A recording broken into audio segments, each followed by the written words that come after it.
नमस्कार, स्वागत है आप सभी का। मैं हूं अपर्णा मौजम। 5 बजने को हैं और हम हाजिर हैं अपने खास बुलेटिन 5 की आंच के साथ। 5 की आंच में आज बात करेंगे छत्तीसगढ़ के दंतेवाड़ा में नक्सलियों के उत्पात की, जहां नक्सलियों ने उत्पात मचाते हुए सड़क निर्माण में लगी गाड़ियों को फूंक दिया। इसके अलावा बात करेंगे कोरबा के SECL के विजय वेस्ट खदान क्षेत्र में, जहां पर जमीन धंस गई। मंत्री जी का सफाई अभियान कहां देखने को मिला है, यह भी हम आपको बताएंगे। और कहां हुई है दिन दहाड़े धाएं धाएं ये तस्वीर जो आप टीवी स्क्रीन पर देख रहे हैं, इस पूरी वारदात के बारे में भी विस्तार से आपको देंगे जानकारी। और होटल में क्यों और किस बात पर हुआ हंगामा, हंगामे के बाद क्या तस्वीर देखने को मिली, ये भी हम आपको बताएंगे। कुछ और भी खबरें होंगी, बड़ी खबरें, लेकिन ये 5 तस्वीरें 5 बजे की बड़ी खबरें दिखाती हुई, इनके बारे में भी करेंगे विस्तार से बात। और सबसे पहले बात करेंगे जबलपुर की, जहां से बड़ी खबर आ रही है। जबलपुर से बड़ी खबर आपको बता रहे हैं, यहां धान गायब हो गया। जी हां, 16 करोड़ रुपए का धान यहां पर गायब हो गया। 98,000 मीट्रिक टन धान यहां पर गायब हो गया है। ये धान खुले में रखा हुआ था। धान गायब होने की खबर आग की तरह फैल गई और हड़कंप मच गया। गुजरात की गो ग्रीन कंपनी के पास था इस धान के देखरेख का जिम्मा। वेयरहाउस कॉर्पोरेशन गो ग्रीन पर दर्ज करवा रही है FIR।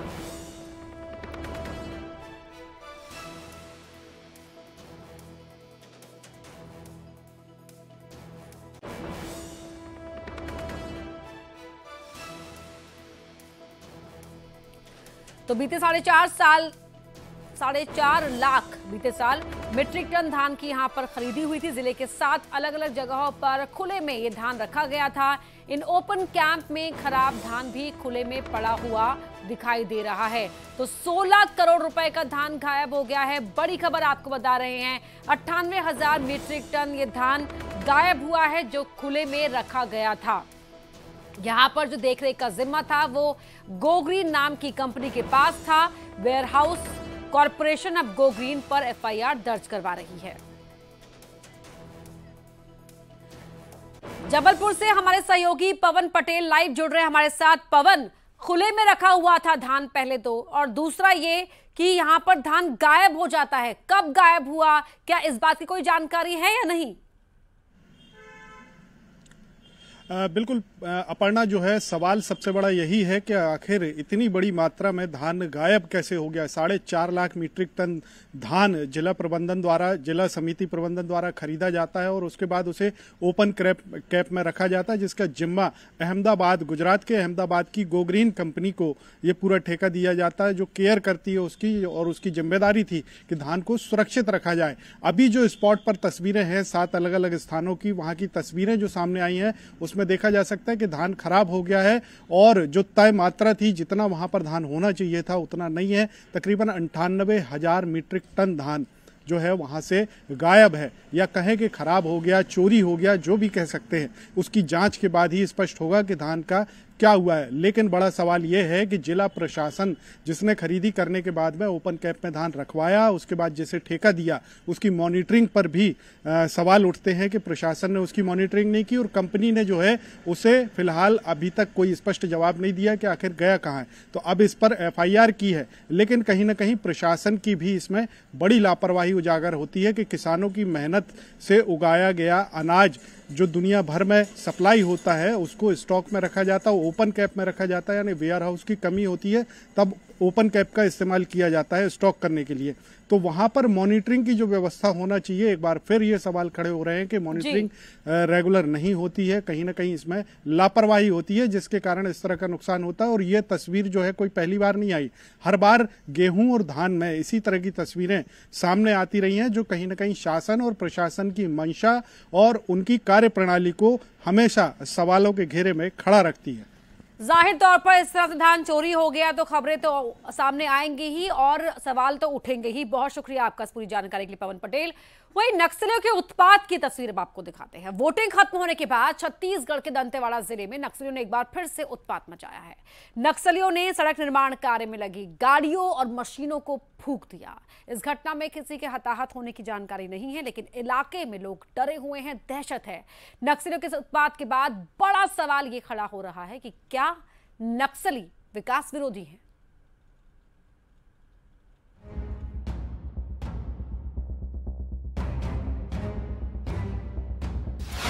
नक्सलियों ने फिर मचाया उत्पात, डामर प्लांट में लगाई आग। 50 से ज्यादा नक्सलियों ने की आगजनी। आगजनी के बाद पहाड़ की तरफ भागे नक्सली। 16 वाहनों को किया आग के हवाले।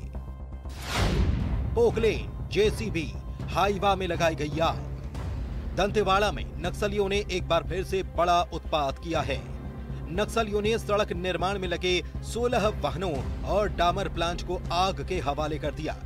बताया जा रहा है कि करीब 50 की संख्या में आए नक्सलियों ने यहां पर हमला बोला और Poclain, JCB, Hyva, tanker, mixer machine समेत कई उपकरणों में आगजनी की। नक्सलियों ने रेल परियोजना में लगे वाहनों को भी आग के हवाले कर दिया। इस घटना के बाद नक्सली पहाड़ की तरफ भाग निकले। वारदात के दौरान मौके पर चौकीदार मौजूद रहा, जिसे नक्सलियों ने बंधक बनाकर उसके सामने ही घटना को अंजाम दिया। घटना की जानकारी लगते ही कुछ ही देर बाद मौके पर पुलिस की टीम पहुंची जरूर, लेकिन तब तक नक्सली आगजनी की वारदात को अंजाम देकर फरार हो चुके थे। 1 बजे के आसपास थाना भासी क्षेत्र अंतर्गत रोड निर्माण कार्य हेतु लगे गाड़ियों में लगभग 25 से 30 नक्सली, जिसमें से अधिकतर नक्सली ग्रामीण वेशभूषा में आए थे और कुछ वर्दीधारी नक्सली भी थे। इनके द्वारा गाड़ियों में आगजनी की गई और आगजनी के तत्काल बाद ये मौके से फरार हो गया। घटना की सूचना मिलते ही थाना प्रभारी बल के साथ वहां घटनास्थल में पहुंचे और उन्होंने आग बुझाया। लगभग 14 गाड़ियां इसमें आंशिक रूप से जली हैं। घटना के बाद मौके पर पहुंची पुलिस की टीम आसपास के इलाकों में सर्च ऑपरेशन चला चुकी है। गौरतलब है कि नक्सलियों ने भांसी पुलिस थाने से करीब 2 किलोमीटर की दूरी पर ही इस बड़ी वारदात को अंजाम दिया है।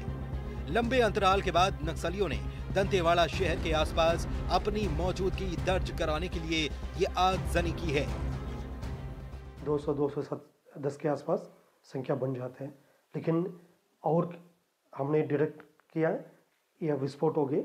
इसके अलावा जो और कितना लाया गया वो तब तक रिकवर नहीं हो तो फिर बताना संभव नहीं, और हर चीज़ हमेशा के लिए भी ला कर नहीं रखते। रात को कितने नक्सली यहाँ मौजूद थे? तो रात को अपन 1 बजा था तो फर्स्ट में आए तो अपना फ़ोन पहले फ़ोन ले लिए, खींच लिए। तो बोले कि मतलब तुम लोग क्या कर रहे हो बोल के, मारेंगे बोल के बोल रहे थे। तो अपन भी गार्ड काम कर रहे बोल के बोले। तो उस बीच में अपन को फिर पकड़ के लाए नीचे और वहाँ पकड़ के रखे थे अपन खड़ा करके। उस बीच में फिर अपन बोल के देखे गाड़ी मत जलाओ बोल के। तो उन लोग बोले कि गाड़ी नहीं जलाएंगे, तेरे को मारेंगे बोल के बोले। तो मैं भी चुप हो गया। इधर कांकेर में नक्सलियों ने अपनी मौजूदगी दर्ज कराने के लिए बैनर लगाया। नक्सलियों ने PLGA वर्षगांठ मनाने की अपील भी की। तो वहीं जगदलपुर में नक्सलियों के चलते एक बार फिर से ट्रेनों के परिचालन पर ब्रेक लग चुका है। 30 नवंबर तक ट्रेनें नहीं चलेंगी। KK लाइन पर चलने वाली पैसेंजर और नाइट एक्सप्रेस का संचालन केवल दंतेवाड़ा तक होगा। आपको बता दें कि यात्रियों की सुरक्षा को ध्यान में रखते हुए रेल प्रशासन ने ये फैसला किया है। बहरहाल नक्सलियों की ऐसी घटनाओं से साफ होता है कि नक्सली विकास विरोधी हैं। Bureau report, news 18 Chhattisgarh. विस्तार से बात करने के लिए हमारे 2 सहयोगी हमारे साथ जुड़ चुके हैं। जगदलपुर से श्रीनिवास नायडू हमारे साथ जुड़ चुके हैं और साथ ही कांकेर से खेम नारायण शर्मा भी हमारे साथ जुड़ चुके हैं। पहले मैं खेम नारायण आपका ही रुख करना चाहूंगी। कहा जाता है कि किसी भी जगह के लिए अगर वहां का विकास देखना हो तो वहां की सड़कों पर निकल लीजिए। सड़कें विकास का आईना होती हैं, लेकिन जिस तरह से नक्सलियों ने यहाँ पर उत्पात मचाया हुआ है, क्या कहा जाए कि नक्सली विकास विरोधी हैं? देखिए, बिल्कुल कहा जा सकता है कि नक्सली जब भी अपना जो वारदात को अंजाम देते हैं वो कहीं ना कहीं शासन प्रशासन के कार्यों को बाधा पहुंचाने का कार्य करते हैं। हालांकि कांकेर जिला है, कांकेर जिले के कई पिछड़े जो क्षेत्र हैं वहां पर कई प्रकार की असुविधाएं हैं, क्योंकि वहां तक सड़क जो है दुरुस्त नहीं है। सड़क वहां पर बने ही नहीं है, क्योंकि कहीं ना कहीं सड़क निर्माण के कार्यों में जो है नक्सलियों के द्वारा जो है समस्याएं पैदा की जाती हैं। वहां से जो काम करने वाले लोग हैं उनको भगा दिया जाता है, वाहनों को आग के हवाले कर दिया जाता है, जिसकी वजह से जो है वहां पर जो है सड़कें नहीं बन पा रही हैं। और सड़कें नहीं बन पा रही हैं तो कई मूलभूत सुविधाएं हैं और जो सुविधाएं ग्रामीणों को पहुंचनी चाहिए वो सुविधाएं वहां तक नहीं पहुंच पा रही हैं। जी श्रीनिवास नायडू, जाहिर सी बात है सड़कें बनेंगी, विकास उन इलाकों में पहुंचेगा और नक्सलियों पर नकेल कसने में भी मदद मिलेगी। और यही वजह है कि नक्सली जो जहां पर उन एरियाज में जहां पर सड़कें बनाने का काम चल रहा होता है उन तमाम चीजों को टारगेट करते हैं।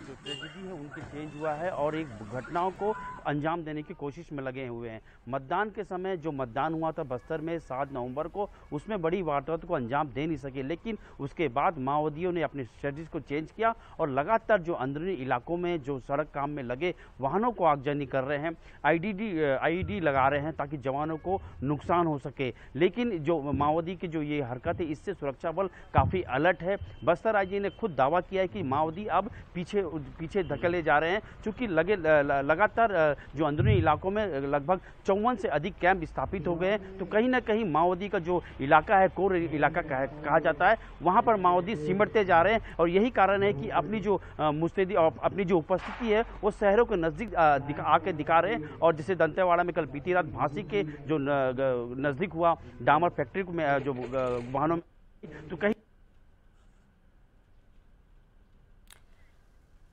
श्रीनिवास नायडू, आपके पास मैं लौटूंगी। यहाँ पर शायद कोई टेक्निकल ग्लिच है, कुछ तकनीकी दिक्कत है और इसी वजह से आपकी जो बात है हम तक नहीं पहुँच पा रही है। लेकिन जिस तरीके से यहाँ पर नक्सलियों का उत्पात है, कांकेर में नक्सलियों की मौजूदगी एक बार फिर देखने को मिली और इसी वजह से जो लोग हैं वो डरे हुए हैं। खेम नारायण, लगातार ये उत्पात नक्सलियों का देखने को मिल रहा है। तमाम हालांकि कोशिशें की जा रही हैं कि उन पर नकेल लगाई जा सके।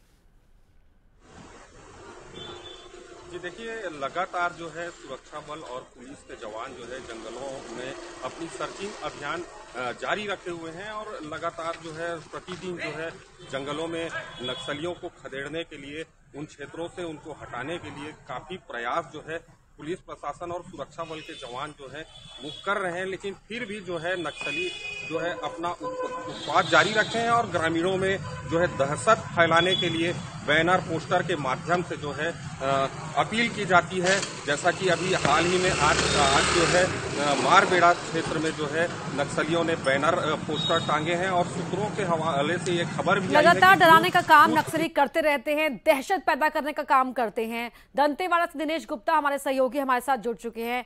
दिनेश, जिस तरह के उत्पात मचाया जा रहा है नक्सलियों की ओर से, कभी सड़क निर्माण में बाधा पैदा कर देते हैं, कभी आईडी ब्लास्ट कर देते हैं, ट्रेनों के पहियों को थामने की कोशिश करते हैं, लगातार उत्पात। जी हाँ, मैं आपको बता दूं, नक्सली चुनाव के बाद लगातार वारदातों को अंजाम दे रहे हैं। कहीं आईडी ब्लास्ट कर रहे हैं तो कहीं बैनर टांग रहे हैं। पिछले दिनों सुकमा के सरहदी इलाकों में आईडी ब्लास्ट हुआ था जिससे एक जवान भी घायल हुआ था। आज उसी आईडी ब्लास्ट के आरोपी को पुलिस ने गिरफ्तार किया है, जिसे बड़ी सफलता के रूप में देखी जा रही है।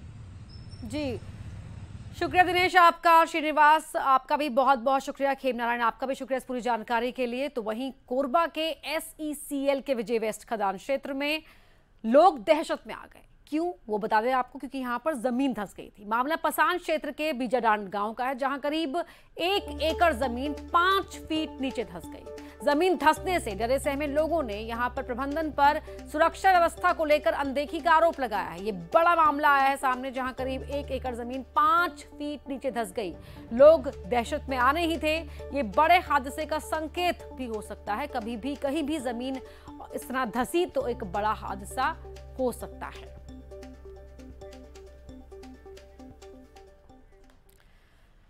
चलिए अब आपको ले चलते हैं मध्य प्रदेश और आपको दिखाते हैं यहां मंत्री जी का अनोखा अंदाज। जी हां, MP के ऊर्जा मंत्री प्रद्युम्न सिंह तोमर अपने अनोखे अंदाज के लिए अक्सर ही सुर्खियों में आते रहते हैं।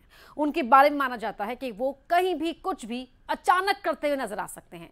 एक बार फिर मंत्री जी का यह अंदाज नजर आया जहां उन्होंने स्वच्छता अभियान शुरू कर दिया। इस दौरान कई जगह पर मंत्री जी खुद साफ सफाई करते हुए दिखाई दिए। ऊर्जा मंत्री प्रद्युम्न सिंह तोमर अपने अनोखे अंदाज के लिए हमेशा इस सुर्खियों में बने रहते हैं। वे कभी सड़क पर झाड़ू लगाते, कभी सार्वजनिक शौचालय की सफाई करते, कभी बिजली के पोल पर चढ़कर झाड़ियां साफ करते नजर आते हैं।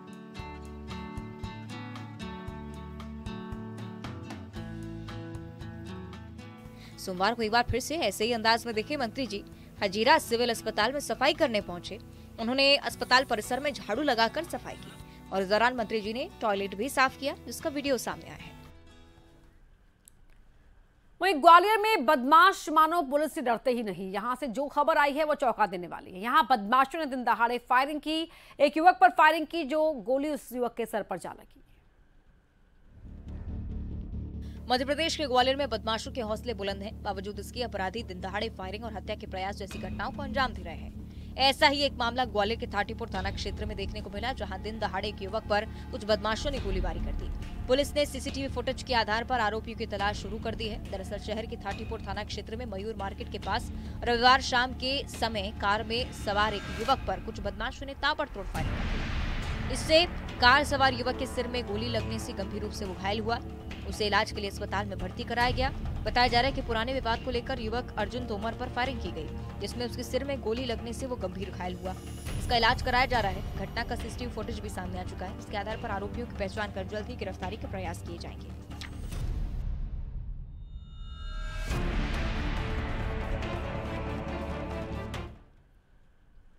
और अब बात करेंगे जबलपुर की, जहां कुछ बदमाशों का कहर देखने को मिला। बदमाशों ने एक होटल में तोड़फोड़ की और लूटपाट भी की। चुनावों के बाद बदमाश कुछ ज्यादा ही सक्रिय दिख रहे हैं।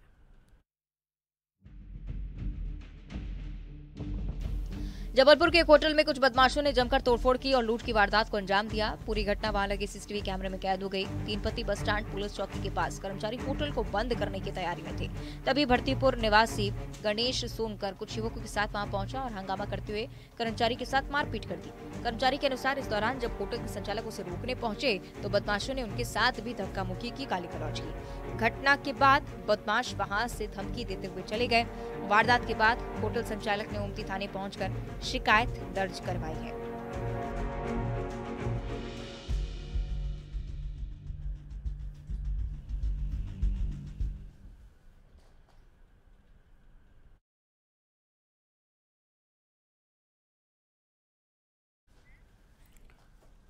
विश्व प्रसिद्ध बाबा महाकाल की नगरी उज्जैन में बाबा महाकाल की कार्तिक महीने की दूसरी सवारी निकली। डोली में सवार होकर बाबा नगर भ्रमण पर निकले और प्रजा का हाल जाना। तस्वीरें आपको दिखाएंगे किस तरह से यहां पर बाबा महाकाल की नगरी उज्जैन में बाबा की दूसरी सवारी कार्तिक महीने की निकली। अपनी प्रजा का हाल जानने के लिए बाबा महाकाल यूं ही निकलते हैं। गाजे बाजे के साथ बाबा की सवारी यहां पर निकाली गई। नगर भ्रमण पर निकले बाबा महाकाल और अपनी प्रजा का उन्होंने हाल जाना। तस्वीरें आपके टीवी स्क्रीन पर हैं। पहले विधिवत पूजा अर्चना हुई, उसके बाद गाजे बाजे के साथ बाबा की सवारी यहां निकली। तो बाबा की सवारी को देखने के लिए सड़क के दोनों ही तरफ बड़ी संख्या में लोग इकट्ठा हुए। सभी ने बाबा की सवारी को यहां पर देखा।